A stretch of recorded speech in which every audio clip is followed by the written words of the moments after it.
Sejam muito bem-vindos ao Mesa de Debates. Aqui quem está falando é o Guilherme. Vamos dar sequência aqui na programação. Eu diretamente falando aqui de Pelotas, Rio Grande do Sul. Eu estou aqui, né, com meu colega, né, conhecido aqui, né, das eleições da POSP. A gente defendendo chapas diferentes, né, mas com objetivo aí, né, central aí na luta dos professores. E eu resolvi fazer esse papo aqui com ele para falar um pouco de educação, luta dos professores e também aí trazer a versão aí do lado da majoritária das eleições da POSP. Então, o Denilson é da Zona Norte, uma região bastante conhecida aí por mim. Então, Denilson, antes a gente começar, por favor, fale um pouquinho aí de você. Boa tarde, meu querido Guilherme. Tudo bem aí com você? Eu sou Denilson Barbosa, professor da rede estadual aqui de ensino da Estado de São Paulo, né? Sou conselheiro estadual aqui da APOESP, nosso maior sindicato aí da América Latina. Foi um prazer conhecer você nessas eleições. Gostei muito de estar.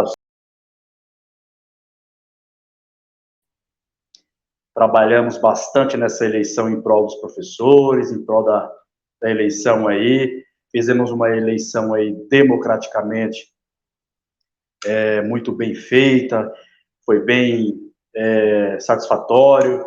Todos os professores aí que atuaram aí nessas eleições estão mais uma vez de parabéns, né? Eu quero aqui, eu sou só fazer um adendo, Guilherme, antes de começar a nossa live.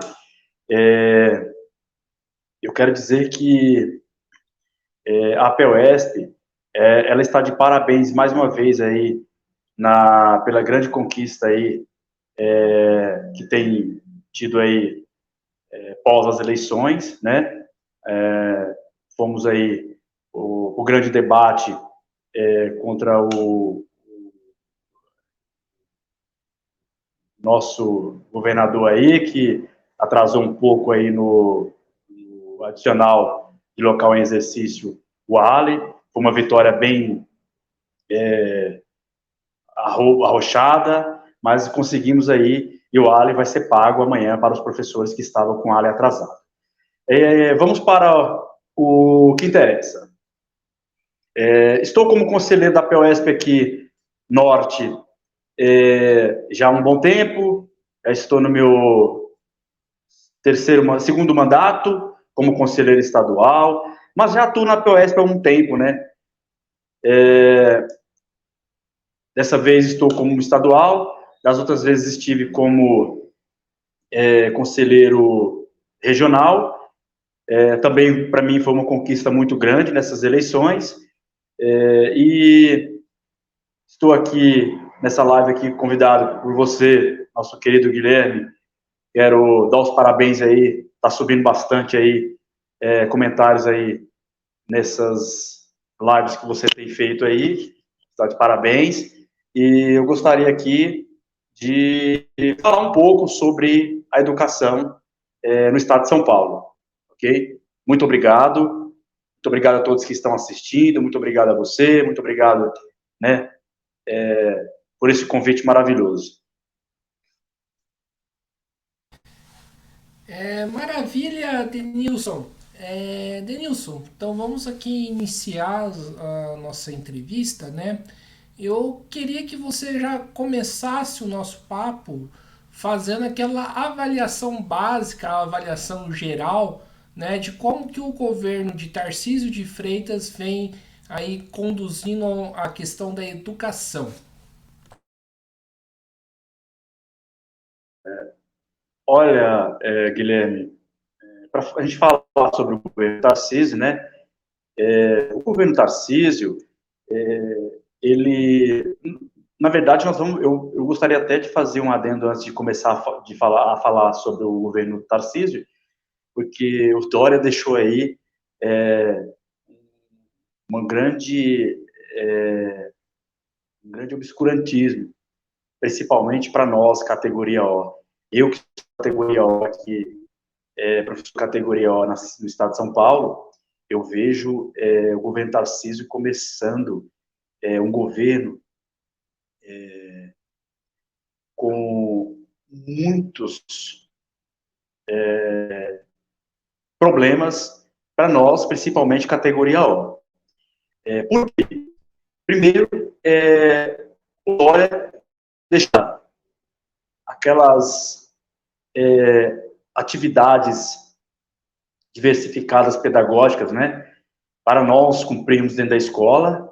Esse é o primeiro, né, arroxo que ficou aí resquício do Dória e que o Tarcísio está cumprindo. E antes de falar também sobre o nosso secretário Renato Feder, eu converso bastante com colegas, professores do estado do Paraná, de onde o Renato Feder foi secretário, né? E ao conversar com esses professores, né, colegas, professores do estado do Paraná, de onde o Renato Feder foi secretário, eu tenho preocupado, eu tenho me preocupado muito, porque as notícias não são boas, tá? Com o que eu vou falar, não, claro que eu não vou falar todas elas aqui, mas fica aí a critério dos professores estar se informando mais sobre o nosso secretário de Educação aqui no estado de São Paulo, mas as notícias não são muito positivas em relação ao nosso secretário. Primeiro, nós tivemos aí uma audiência pública na Alesp, já esse ano, com o nosso secretário. Primeiro, que ficou ali na promessa de rever essas atividades pedagógicas que a gente não precisa cumprir dentro da escola. Isso está sendo uma tortura para nós, professores. Eu brinco sempre com os professores da minha escola, eu falo para eles assim, qualquer dia a gente tem que trazer o colchão aqui para a gente dormir da escola, porque está sendo muito difícil o professor pensar, o professor ir para dentro da sala de aula. A gente fazia essas atividades diversificadas pedagógicas em casa. É muito mais fácil o professor estar em casa pensando, refletindo, do que estar dentro de uma escola com gritaria, ouvindo professores falando, ouvindo o computador ligado, o carro que está passando lá na rua da escola, a ambulância que está passando, correndo, apitando na frente da escola, o aluno que está gritando, o problema que está dentro da escola sendo resolvido pela gestão. Então, essa seria uma forma do professor iniciar o ano letivo de uma forma mais branda, do professor entrar dentro de uma sala de aula com uma aula bem produtiva, uma aula que ele vai entrar e conduzir a aula e até o final, os 45 minutos já é pouco o professor dar essa aula. E penso eu que já é pouco, né, para o professor que está ali. Eu, por exemplo, eu tenho mais ensino médio do que Fund 2. E o médio, o médio, ele já mais atrativo para você trabalhar, é um pouco mais tranquilo para você trabalhar, mas você entra numa sala de fundamental, por exemplo, é difícil você trabalhar em 45 minutos uma aula. Então, esse aí foi um desafio, né, do Renato Feder, de tentar rever essas APDs aí, essas atividades diversificadas pedagógicas. Um outro ponto, Guilherme, que eu quero pontuar em relação ao novo governo Tarcísio, foi a respeito do salário do professor. Nós estamos totalmente descobertos. Descobertos de uma forma geral. O que eu quero dizer com uma descoberta em forma geral? O professor, tanto categoria O quanto o efetivo, quanto o F, ele está totalmente descoberto pelo governo, porque o governo Tarcísio começou com uma cobrança muito grande, a começar por essa prova paulista, né? Você pega lá aqueles slides que foi posto pela Secretaria da Educação para a gente trabalhar na sala de aula, aquilo ali não condiz com o ano, a série do aluno que está ali em sala de aula. Tanto que uma live que o Renato Feder fez em relação àqueles slides, ele trouxe aquilo lá do Paraná. Aquilo lá já estava pronto, acabado. Nenhum governo já inicia com um programa pronto, acabado assim de imediato. Ele fez o chamado copia e cola, tá? Um outro ponto que eu quero chamar a atenção é em relação às diretorias de ensino, tá? Eu acho que precisa mudar as diretorias de ensino. As diretorias de ensino, todos os professores chegam numa diretoria de ensino, tem muito problema, e não é pouco, problemas que os dirigentes não conseguem resolver. Eu posso falar isso com toda a autoridade e competência, como conselheiro, porque eu visito as diretorias, principalmente Norte 1, Norte 2 e Centro, direto. Vou muito nessas diretorias. E eu sei como funcionam as diretorias, mas não convém o caso aqui falar sobre as diretorias de ensino. Um outro ponto que eu quero chamar a atenção em relação ao governo Tarcísio também, que já começou aí formando marolas, não marolas, como eu costumo chamar de grandes furacões, a respeito da jornada de trabalho, tá? Que vai ser aí pelo fator de classificação no concurso, o professor obrigado a prestar esse concurso público, mais um tiro no pé que o governo vai dar em relação a nós professores, porque penso eu, já estou quase 10 anos em uma sala de aula, não é justo o professor que está começando agora pegar aula na minha frente, tá? Isso seria uma grande justiça contra a minha pessoa, não só contra a minha pessoa, como professores que estão aí não estou querendo desmerecer os meus colegas que vai começar hoje, não vai começar amanhã, né? Mas penso eu, ele prometeu de rever isso aí também, é uma luta aí da POSP, né, para rever isso daí, voltar à classificação como era antes, como pontuação. Eu que estou aí 10 anos na luta, entrando numa sala de aula, linha de frente, trabalhando, fazendo meu trabalho justo, meu trabalho digno dentro de uma sala de aula, enfim. E um outro ponto que eu quero chamar a atenção é a respeito do concurso público que a gente vai prestar agora, mês de agosto.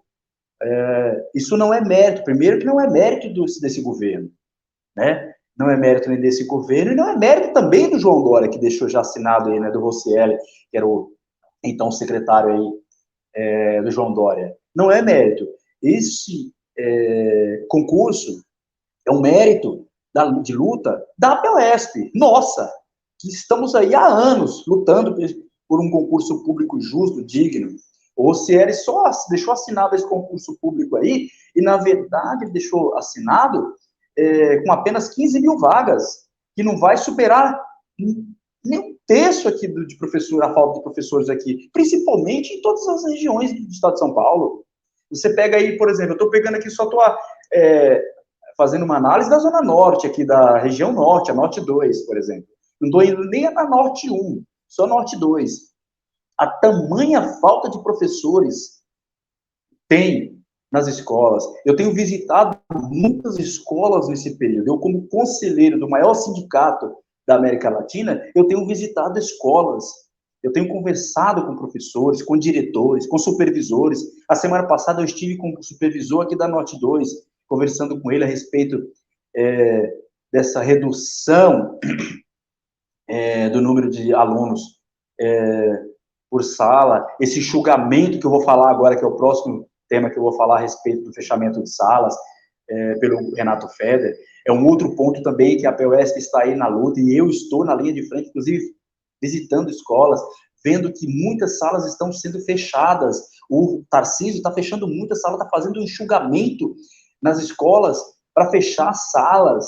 Você imagina quantos professores vão ficar desempregados, tá? E pegando aqueles alunos e pondo quase 50 alunos em sala de aula. Eu, por exemplo, estou com 2 sextos anos, você imagina, sexto ano, do Fundil 2, com quase 50 alunos.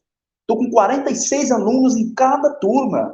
Não é fácil trabalhar. Você vai pegar aí uma sala de sexto ano, trabalhar um tema com ele com a duração de 45 minutos, você fica 10 minutos só chamando a atenção do aluno, você não consegue assimilar o conteúdo, você não consegue trabalhar aquele conteúdo de sala de aula. Então, tá aí, é mais uma luta nossa, penso que os professores têm que se unir nesse momento, nós temos que, né, trabalhar isso aí, tá? E aí, nós tivemos aí muitos problemas em todas as escolas que eu tenho visitado, todos os professores reclamando em relação a isso aí.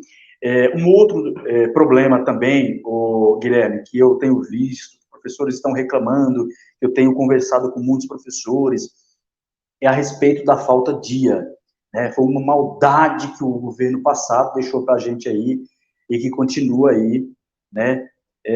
O Renato Feder também tentou aí, deu a razão para a POSP, foi uma luta nossa aí na audiência pública em relação a isso aí, porque se o professor ele chega 5 minutos atrasado, ele leva a falta dia. Eu, por exemplo, eu trabalho em 2 escolas, eu saio de uma escola correndo, eu tenho 15 minutos para chegar na outra escola. Se eu chegar, se o pneu do carro, se acontecer alguma coisa nesse trecho de uma escola para outra, e eu chegar 5 minutos atrasado, eu já tomei a falta. E aquelas 4 aulas que eu dei na outra escola fica perdida.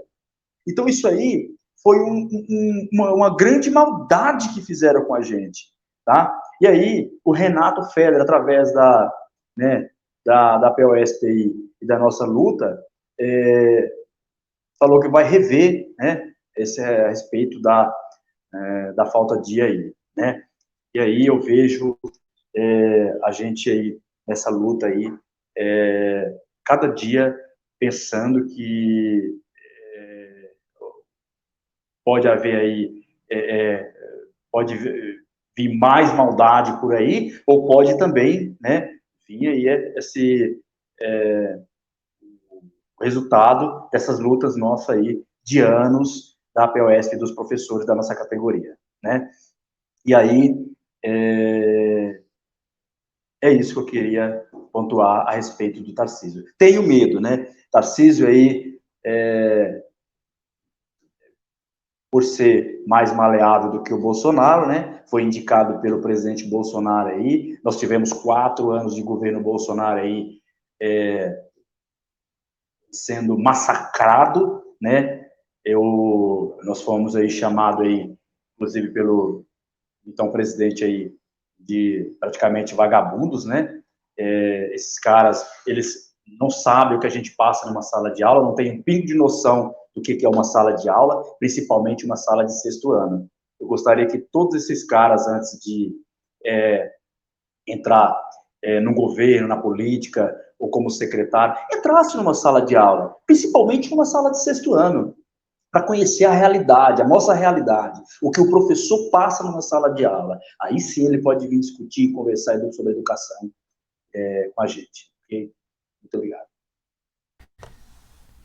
Perfeito, ô Denilson. Denilson, eu ando conversando aí com alguns professores, né, inclusive que fazem parte aí, né, da POSP, os seus diversos grupos, né, que tem dentro do sindicato. Esse concurso ele está sendo bastante questionável, né, porque tava falando que inclusive é um negócio meio que o cara assume, mas o cara, né, não tem essa devida estabilidade. Qual é desse concurso afinal, o Denilson? É uma vitória? Não é? Olha, Guilherme, eu não vejo como uma conquista, eu vejo como uma conquista porque foi uma conquista de vários anos, tanto da POSP quanto da classe trabalhadora, né, em educação.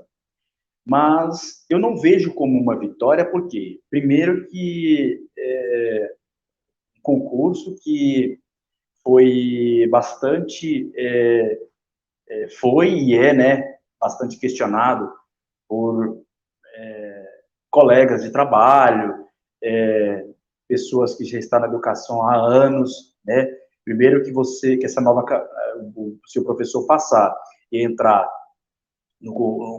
através do concurso, ele não vai ter a estabilidade total que um efetivo, né, tem como efetivo de antes, né? E nós temos cobrado do governador, principalmente do secretário, a respeito do número de vagas. Primeiro que ele já começa com o número de vagas errado. 15 mil vagas não vai superar todo o estado de São Paulo, a falta de professores. Tem muita falta de professores. E fora os que estão para aposentar daqui para frente, né? E nós temos que estar na linha de frente cobrando do governador mais vagas, mais concurso público, né? Lembrando que a POSP luta por 100 mil vagas. A POSP luta por 100 mil vagas. Ele prometeu 45 mil vagas. O concurso lá fala que para suprir 15 mil. Então não é uma conquista. Para mim, eu considero como uma conquista porque nós estamos há anos lutando para que abra um concurso público. Mas não supera. E nós temos que estar alinhados, todos os professores, categoria O, categoria F, efetivos, diretores. Eu sei que é difícil para os diretores estar alinhados, né? Mas temos que estar alinhados nessa luta. Só assim possamos fazer uma escola justa, uma escola com mais valor, uma escola com, né, com uma homogeneidade, uma heterogeneidade, com educação promovida pelo bem-estar dos alunos. Enfim, nós levantamos várias hipóteses sobre o concurso. Agora vamos esperar o concurso para ver o que vem aí, né?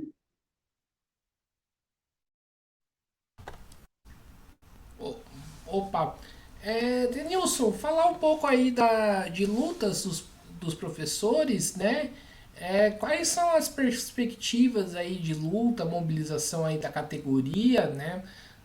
Da POSP no próximo período?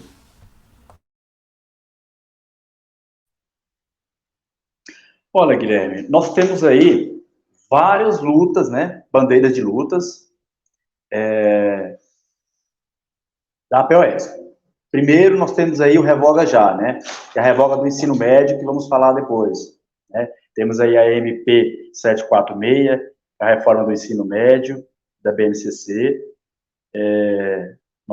A nossa bandeira de luta aí é por um ensino médio que atenda os interesses dos filhos e filhas da classe trabalhadora, né?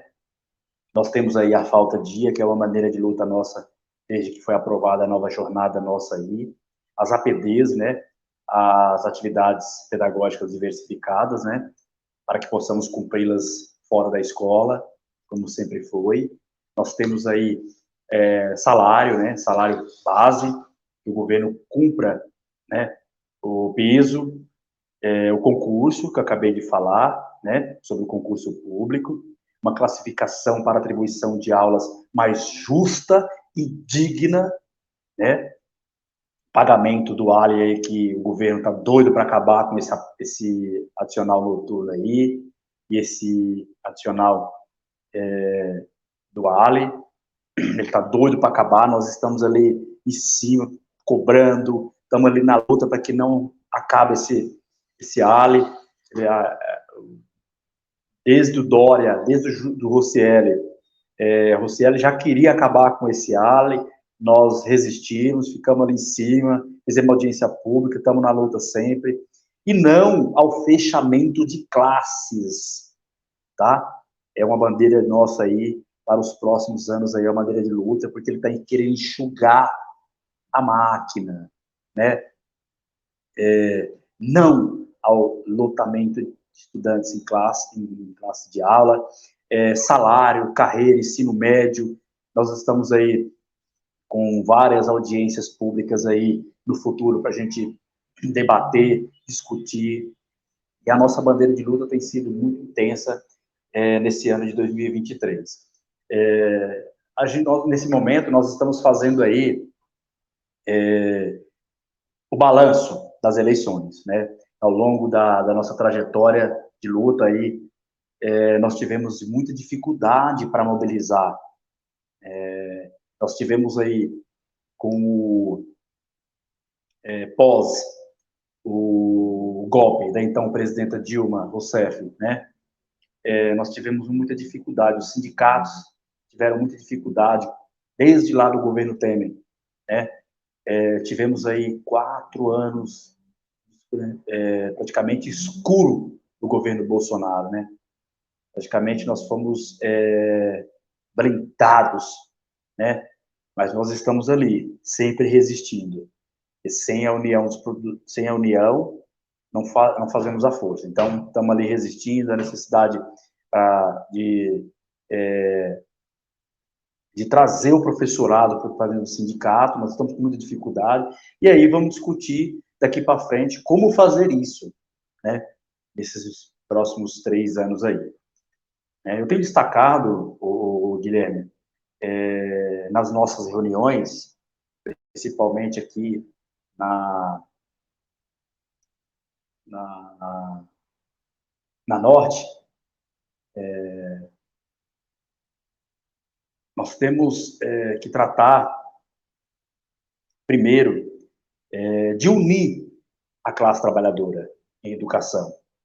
E depois, a gente mandar isso daqui de dentro para fora, né, do sindicato, para que essas lutas, essas bandeiras de luta, cheguem até a escola, né? Eu tenho falado sempre isso em todas as reuniões que estivemos aqui, né? A nossa bandeira de luta, primeiro, é ver a classe trabalhadora e educação, né? E depois a gente vai para a luta, né? E a nossa luta é contra o governo. A nossa luta é por melhores condições de trabalho, melhores salários, salas de aula não lotadas, né? Para que o professor possa fazer um trabalho justo e digno.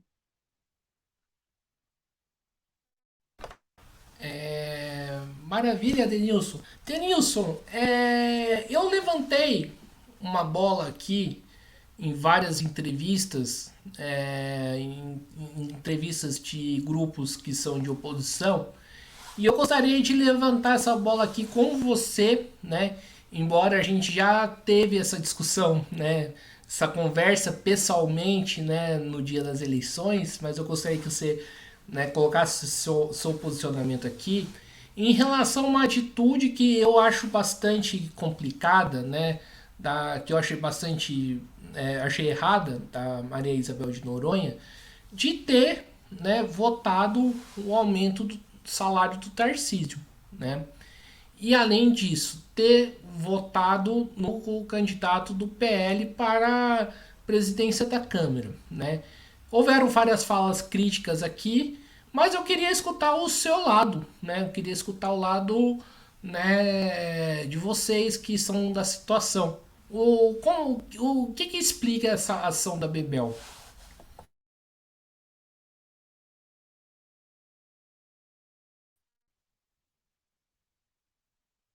Olha, eu tenho chamado muita atenção dos colegas em relação a esses temas pertinentes.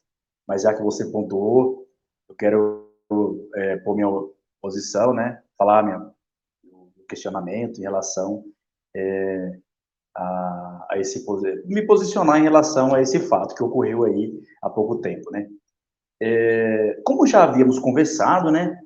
Eu sempre eu fui militante do Partido Comunista do Brasil, PCdoB. Participei de vários congressos da UJS, União dos Jovens Socialistas no Brasil. E desde lá, eu tenho posto eu sempre pus uma fala no meu vocabulário que eu ouço muito do presidente Lula, né? A respeito da coalizão política. Nós vimos aí que de um tempo para cá nós temos falado muito de fortalecer a democracia. E o presidente Lula tem falado muito sobre isso. E aí, quando a Bebel, voltando, né, na Bebel, na presidenta Bebel, foi votar sobre o aumento do Tarcísio, eu também questionei. Mas aí, eu logo fui, né, ver os eixos, né, e o que estava acontecendo em relação à educação. E aí eu sou um dos que ia ficar prejudicado, né, pós o aumento do Tarcísio. Por quê? Houve, na Assembleia Legislativa, um acordo político para votar várias PLs. E para a votação dessas PLs, que estava acontecendo naquele momento, no auge ali, né, do governo, houve várias correntes, né, discutindo em relação ao aumento, que não ia atingir só o aumento do Tarcísio. Quando a gente fala sobre aumento do então governador Tarcísio, nós estamos falando de um aumento que iria atingir não só o governo Tarcísio, e era um aumento que estava ali há anos, defasado, de várias categorias, inclusive o nós, que estamos aí, né, vamos adequar agora com o novo aumento em relação ao salário base de São Paulo. Daí houve, né, um acordo na Alesp para votar. Uma delas é o nosso contrato de 2019, né? Pela prorrogação do nosso contrato. Quem foi de 2019, 2018, 2019, o contrato seria prorrogado. Essa era uma das PL que era para ser votada, né? E que foi posto na mesa de discussão antes do aumento do Tarcísio e de outras categorias. Daí, a Bebel propôs na mesa votar o aumento e votar essas PLs. O aumento nosso, dos professores, da nossa categoria, a prorrogação do nosso contrato, aquele desconto dos 40% dos aposentados, que foi vetado, né? A Bebel propôs aquilo na mesa, né? E aí foi votado. Nós conseguimos a prorrogação do contrato, conseguimos, né,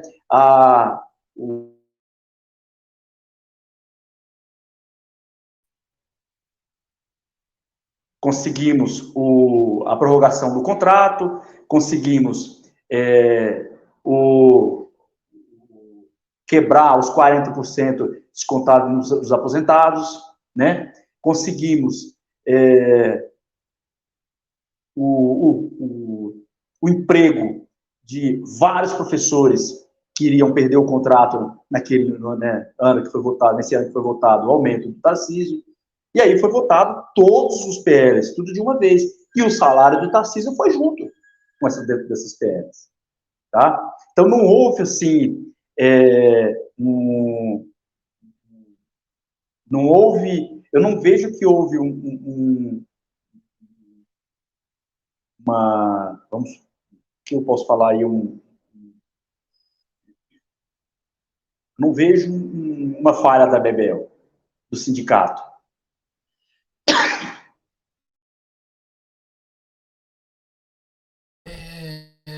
Perfeito, Denilson. Outra questão que a gente precisa levantar aqui, né, né, depois eu pesquisei aí a quantidade de votos que teve as eleições da POSP, inclusive a Zona Norte, né? Eu achei que a quantidade de votos foi bem baixa, né? Eu conheço a região, né? Já fui professor em várias escolas e eu achei que poderia ter sido muito mais votos que foi. Né? Inclusive na nossa urna, né? Também teve um monte de professor que deixou de votar. O que explica esse quórum baixo, né? Você achou que o quórum das eleições foi baixo, primeiramente? Se sim, o que explica? E se não, por que não, você acha que não foi baixo? Olha, Guilherme, eu tenho acompanhado as apurações das eleições. É a minha terceira eleição da apuração. Eu posso falar com toda a autoridade e competência em relação às eleições, porque eu visito muitas escolas aqui na região. Eu não sou um professor que fico longe do sindicato, né? Estou sempre passando no sindicato, estou sempre dando muita atenção aos professores, colegas profissionais, trabalhadores na educação. Estou dando apoio sempre a professores que não são filiados no nosso sindicato, mas estou sempre falando do nosso sindicato. O que falta de nós, professores, aqui, professores, conselheiros, tanto da oposição quanto da articulação, é visita em escolas. O que falta é isso. A gente visitar a escola, estar na linha de frente explicando para esses professores. Você lembra quando nós estávamos visitando uma escola, se não me lembro, uma escola aqui da região, que tinha professores que não conheciam o sindicato, não sabiam o que era o sindicato, não sabiam as bandeiras de luta do sindicato. Então nós temos que estar atento a isso. Sempre visitando escolas, sempre na luta, sempre ali na linha de frente, conversando com esses professores, para que possamos fazer uma eleição mais atuante e para que possamos fazer uma eleição com bastante quórum nas próximas. Porque cada ano de eleição eu vejo menos quórum. Tá? Professores que votam são aqueles professores que estão ali, que conhecem o sindicato, e aqueles professores que ouviram os professores, tanto da articulação quanto da oposição, o que é o sindicato, o que faz o sindicato, quais as bandeiras de luta do sindicato. É isso. Tá? Mas acredito que foi bastante expressivo, assim, né? Perdemos bastante professores, uma pandemia, né? É a primeira eleição pós-pandemia, temos que ver esse lado também, né? E é isso. Ô Denilson, como que foi a pandemia aí na Zona Norte, já que você tocou nesse assunto, né? Agora me veio a curiosidade. Teve muitas perdas aí na nossa categoria, infelizmente. Sim, tivemos perdas significantes, né? A pandemia, ela mexeu muito com todos, né, Guilherme? Não só com nós, professores, mexeu com a nossa família, né? Muitas pessoas perderam entes queridos, né? A vacina foi negada por um governo escuro. Nós tivemos 4 anos de governo aí, durante a pandemia, o governo Bolsonaro, que negou a vacina, negou a ciência. Tivemos aí vários representantes da saúde aí, de direita, que negou a ciência, negou a vacina. Nós tivemos ali que resistir, perdemos bastante entes queridos. Eu, por exemplo, perdi muitos amigos, professores, amigos próximos. Foi muito triste, né? Esperamos não passar por outra pandemia dessa. Foi muito triste. Sim, realmente foi. Denilson, eu tô sabendo, né, que mais pro segundo semestre vai ter o congresso da POSP, né? O que é esse congresso da POSP? O congresso da POSP vai ser o nosso congresso João Felício. Vai ter várias mesas de debate aí, como sempre, vai estar aberto. Nós temos aí várias bandeiras de luta. Aquelas bandeiras de luta que eu acabei de falar no início, né? Vai ser de prioridade e a gente vai abrir as mesas de debate, né? E aí todos vão poder estar participando, vão poder trazer as ideias novas dentro das escolas para o Congresso. Vai ser um Congresso aberto a todos os delegados. todos vão poder tirar os delegados em suas escolas, em suas regiões. Muito gostoso o debate. Eu falo uma coisa do debate, Guilherme, eu estou no meu, vou para o meu quarto congresso da POSP, né? Esse agora que vai acontecer em setembro. Eu sempre vejo o congresso como uma homogeneidade, né? Diversas, né? Cidades do estado de São Paulo vai estar presente, e a gente ali, você interage bastante, conversa, dialoga, várias autoridades vai estar ali discutindo, debatendo, falando sobre as questões dos trabalhadores da educação, das trabalhadoras.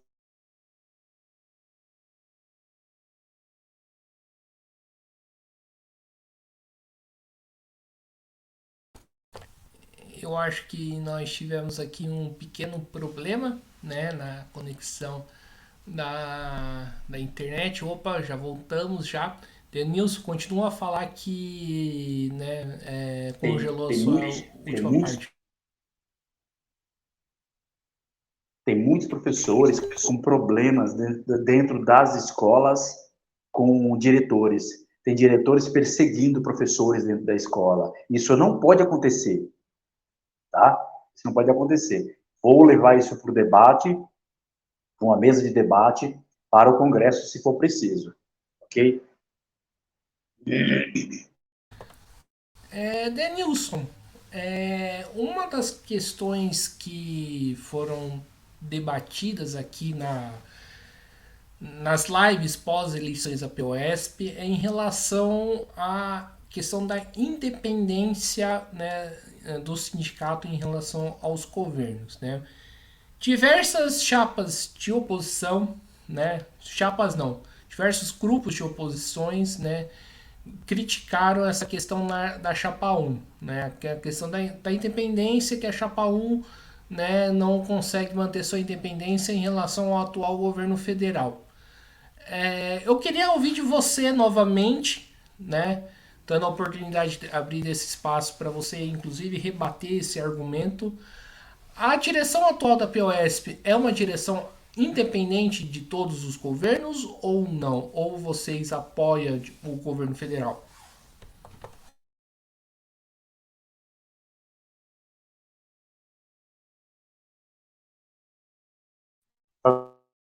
Visualizar, não. Pode falar, Denilson. Visualizar? Está dando para escutar, sim, pode falar.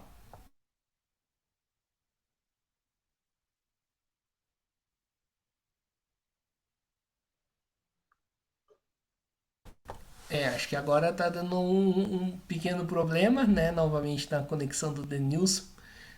Eu conhecendo o lugar onde o Denilson, né, está, na POSP da Zona Norte, sei que. Aí pronto, acho que o Denilson voltou.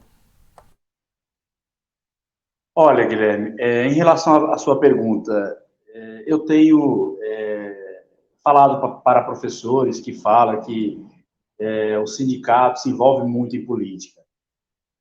E aí eu entro no questionamento da política no âmbito nacional, porque o sindicato é um sindicato político.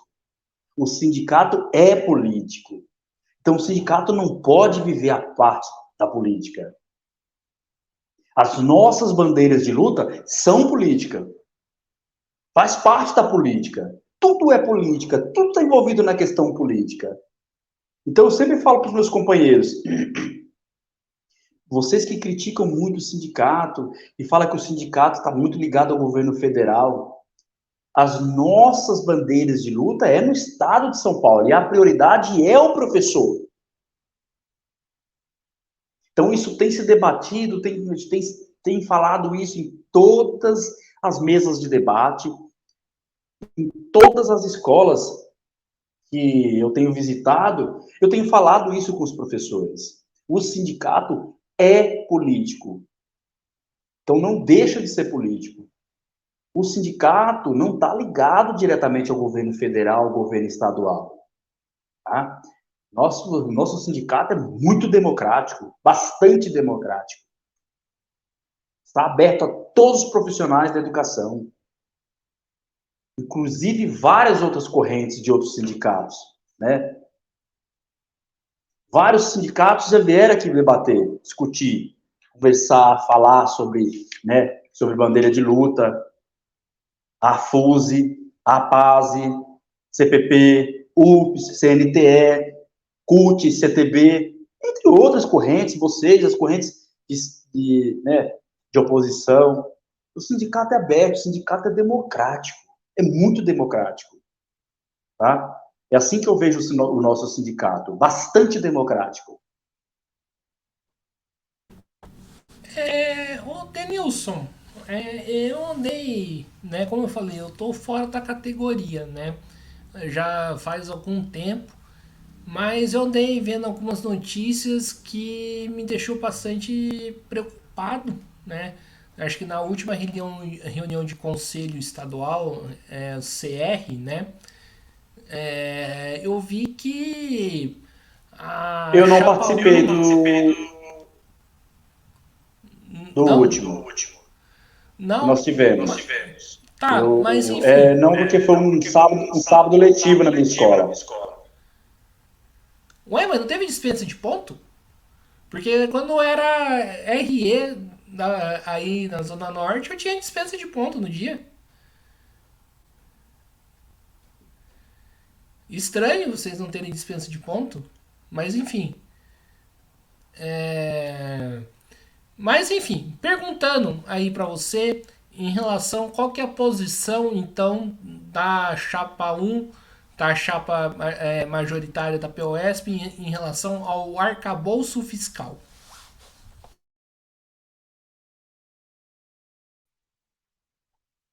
Olha, Guilherme, eu não tenho participado, né, como eu havia dito para você, do último CR, porque foi um sábado letivo de reposição na minha escola. Em relação ao arcabouço fiscal, eu vejo que o Haddad está indo bem no Ministério da Fazenda, né? O Haddad, ele é ótimo, ele é um grande, né, economista. O Haddad, ele tem se posicionado bastante, não tem deixado a gente de fora desse, né? E o Brasil precisa retomar o crescimento, né? Retornar o crescimento, precisa trazer várias discussões à tona aí, e eu acredito que o arcabouço fiscal seja aí uma das soluções, que são várias, né? O Brasil tem vários problemas deixados aí pelo governo Bolsonaro. Nós tivemos um rombo muito grande no governo Bolsonaro, e acredito que nós estamos começando agora, o governo Lula está começando agora, né? A nossa diretoria vai começar também agora após o Congresso. Nós vamos começar a tomar os rumos dentro das regiões, vamos trazer várias discussões, como eu havia dito para você, mesas de debate. É isso.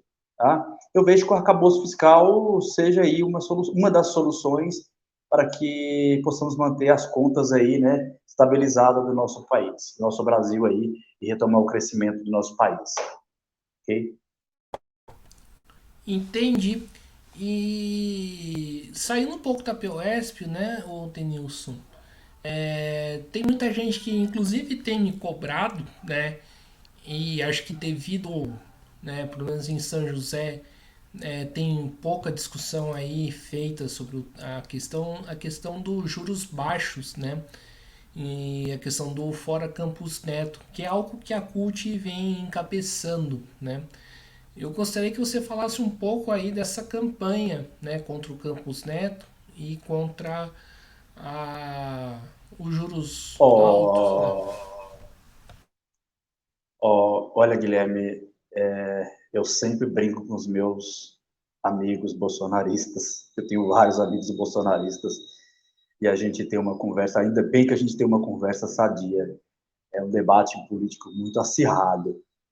Quando já começa a partir para agressividade, eu já logo corto, falo, gente, vamos parar por aqui, porque eu tenho medo. Às vezes eu brinco assim, pessoal, essa direita tem um pensamento bem pequenininho em relação ao nosso, né? Eu tenho me posicionado em relação ao Campos Neto, um ovo chocado pelo Bolsonaro. Eu sempre brinco com os meus amigos bolsonaristas, né? O Campos Neto, ele tem um atraso para o nosso país. O que está atrasando o nosso país é o Campos Neto, tá? O nosso problema é o Campos Neto. Isso não sou eu que estou falando, correto? E já tem gente do setor financeiro falando isso daí. Não sou eu que estou falando. Tem grandes economistas falando isso daí. Tem repórteres que não são economistas e que já estão falando que o problema do país é o Campos Neto. Então não é só o presidente Lula que está falando que o nosso problema maior é o Campos Neto. O presidente Lula está correto em falar que o problema no Brasil atualmente é o Campos Neto. Está correto. O presidente Lula está indo no caminho certo. Tá? Eu acho que tem que baixar juros. Eu penso que eu fiquei 4 anos, né, ferrado com cartão de crédito, juros lá em cima, né? Estou pagando esse cartão de crédito ainda, né? Sei que não tem nada a ver, não vou entrar nesse mérito, né? É uma coisa particular minha, né? Foi o que eu gastei, mas o juro está muito alto, está lá em cima. Então, eu sempre brinco com os meus amigos bolsonaristas. E a inflação está baixando, a desculpa não é inflação. Ele sempre dá a desculpa que a inflação alta. A inflação está baixando. Eu posso falar com toda a autoridade de competência porque toda semana eu vou ao mercado. Correto? Então, eu sei que a inflação está baixando. E o presidente Lula está correto, tem que bater em cima mesmo, fora Campos Neto, fora juro alto, rumos para a economia. A economia no mundo é uma guerra sem fim, é isso. Nós estamos, economicamente falando, numa guerra sem fim, né? Que é a economia, né? E, enfim, é isso. Eu penso, né?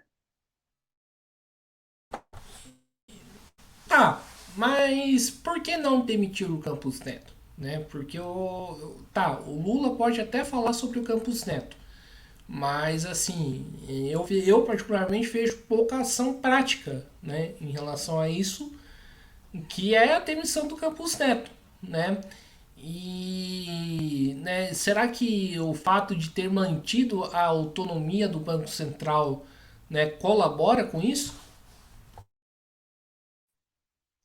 Mas não foi o presidente Lula que manteve essa autonomia. Foi o governo Bolsonaro. Foi durante o governo Bolsonaro que o Banco Central teve essa autonomia. Já se falava nessa autonomia no governo Temer, pós o golpe da Dilma. Outra coisa, o presidente Lula sempre foi contra a autonomia do Banco Central. Aliás, ele nunca se meteu em autonomia de Banco Central.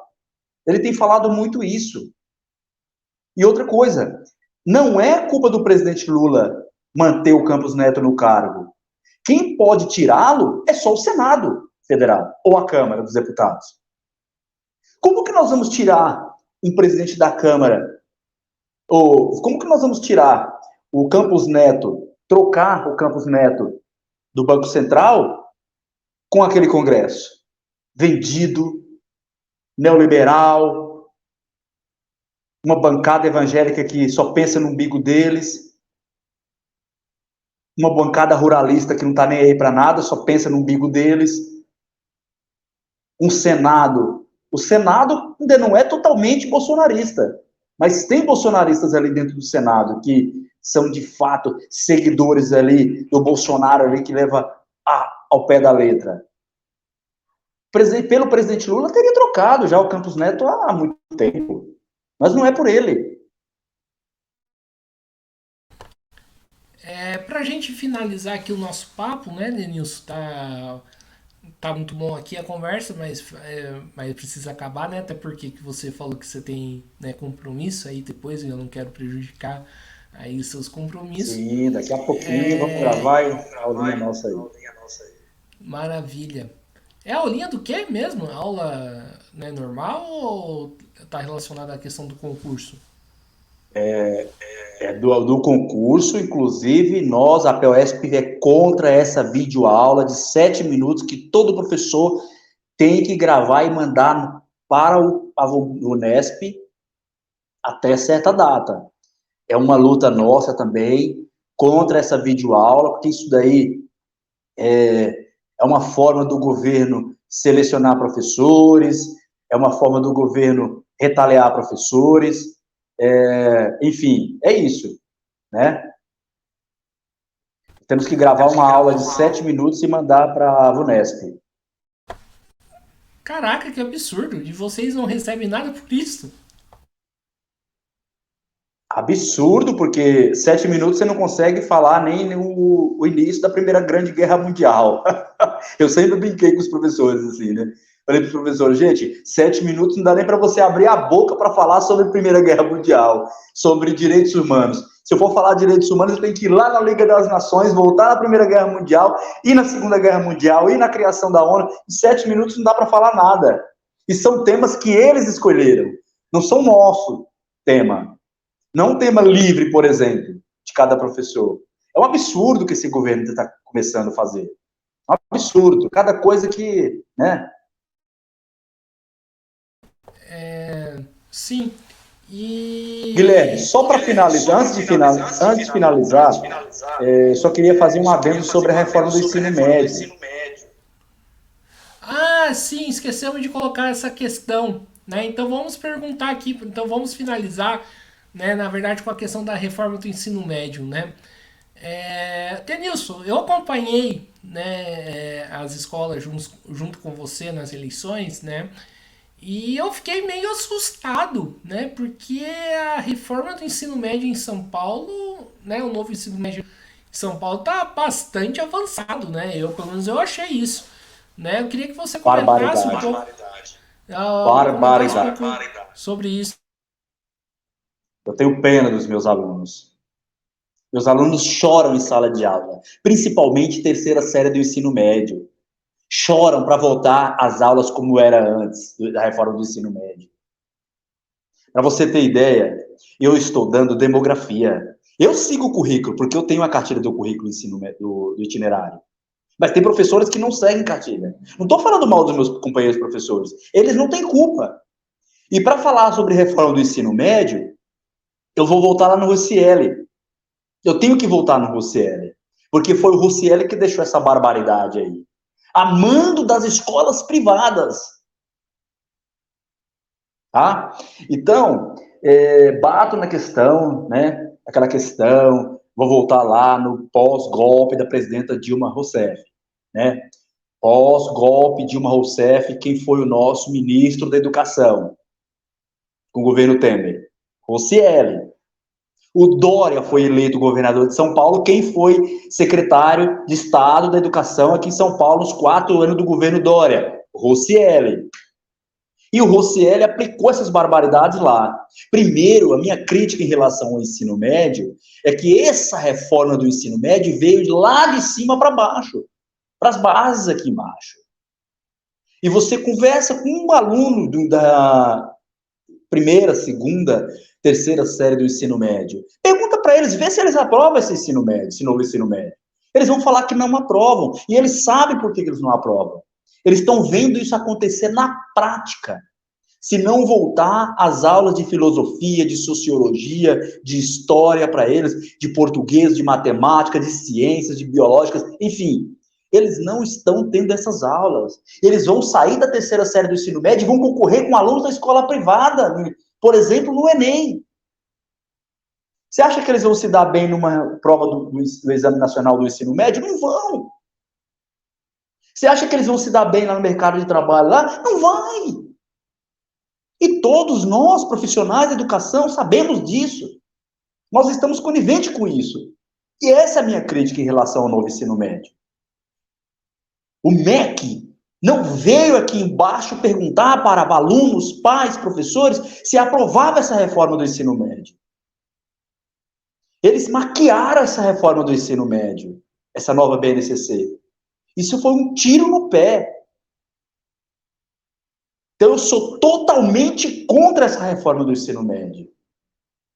Totalmente contra. Tem que voltar às aulas normais, tem que bater em cima dessa BNCC, essas bases nacionais comum curriculares, isso foi um tiro no pé que deram. Então, eu tenho essa crítica e outras críticas, eu tenho posicionado isso em várias escolas que eu tenho visitado, Guilherme. Muitos alunos têm falado isso, professor, a gente não aguenta mais ter itinerário. A gente não aguenta mais itinerário. O meu itinerário de história é de geografia. Ainda bem que eu sou professor de geografia, mas não tem professor que não é professor de geografia e está dando geografia dentro do itinerário. Está errado. Está errado. Tem professores dando aula de música em matemática conectada, porque não sabe matemática, é professor de humanas. Está errado. Não está certo isso. Ele não foi preparado para dar aula de música, e sim de matemática. Ele não foi preparado para dar aula de música, e sim de história. Ele não foi preparado para dar aula de demografia, e sim de sociologia. Tem professor de sociologia dando aula de matemática conectada. Não tem nada a ver ciências humanas com exatas. Está sendo muito difícil para nós, professores. Ok? Sim, realmente é bastante complicado, até chega a ser bizarro essa situação, né? Ter professor, né, de sociologia dando aula de matemática. Mas enfim, estamos aqui encerrando mais uma entrevista do Mesa de Debates. Quero aqui agradecer a participação do Denilson.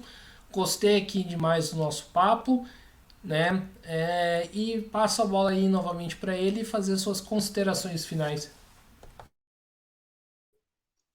Bom, quero agradecer meu querido Guilherme pelo convite, estar aí nessa mesa de debates. Pode me convidar sempre aí para estar debatendo aí sobre os rumos da educação no estado de São Paulo, né? Eu tenho conversado bastante com professores do Paraná, onde o Renato Feder foi secretário da Educação, e aí, de repente, cai de paraquedas aqui no estado de São Paulo. Lembrando que ele vai sofrer muita resistência aqui, porque nós vamos para cima mesmo, sem dó. Nós estamos sempre na luta, e o nosso sindicato também está sempre na luta aí. Quero agradecer a todos que vão participar e que já participaram dessa entrevista, dessa mesa de debates. Quero agradecer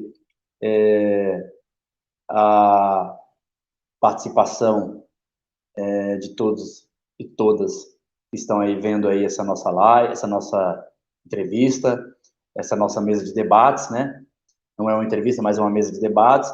E quero, Guilherme, pontuar os nossos eixos de luta daqui para frente, né? Pós-congresso da POSP. E convidar os professores aí para vir para a luta, né? Luta de classes. Resistir esse governo, ir para a luta. Nós temos aí várias manifestações já marcadas aí, né? Vários eixos de luta já marcados para esse ano de 2023 ainda, que não acabou. Nós estamos ainda no meio do ano, temos mais 2 bimestres aí para trabalhar e para cima desse governo aí, que não está brincadeira não, né? Apesar de ser maleável e flexível esse governo de Tarcísio aí, que está sendo maleável e flexível porque eu penso que está sendo maleável e flexível porque está chamando para a mesa de debate. Eu costumo falar, Guilherme, enquanto está chamando para a mesa de debate, já está sendo, né, produtivo. Mas não quero que fique só no papel. Eu quero que aconteça na prática, porque nós estamos sofrendo muito em sala de aula. Eu costumo falar que o professor, para ele, né, ele ir para uma instância maior, uma instância superior, ele tem que passar por todas as salas de aula para ele conhecer a realidade da escola pública, né? E acredito que o Renato Feder e os demais secretários que tivemos aí não teve essa mesma, né, realidade que nós temos. Okay? Muito obrigado mais uma vez, muito obrigado a todos e todas, né? Muito obrigado ao Guilherme por essa mesa de debates. Enfim, é isso. Então é isso aí, pessoal. Mais uma vez aqui agradecendo ao Denilson, agradecendo também a você que estiver nos acompanhando. Peço aí que se inscreva no canal podcast, mesa de debates de tudo um pouco. Curta, compartilhe, comente os nossos vídeos, concordando ou não, né? É importante aí essa interação para o canal, até mesmo para o canal aí crescer e ficar fortalecido. Também segue a gente no TikTok, Instagram e Facebook. E quem puder, colabore aqui com o nosso Pix 385 007 02800 CPF e o Padrim www.padrim.com.br/podcast Mesa de Debates. Então é isso aí, pessoal. A programação continua. Logo, logo aí eu tô de volta. Forte abraço e fui!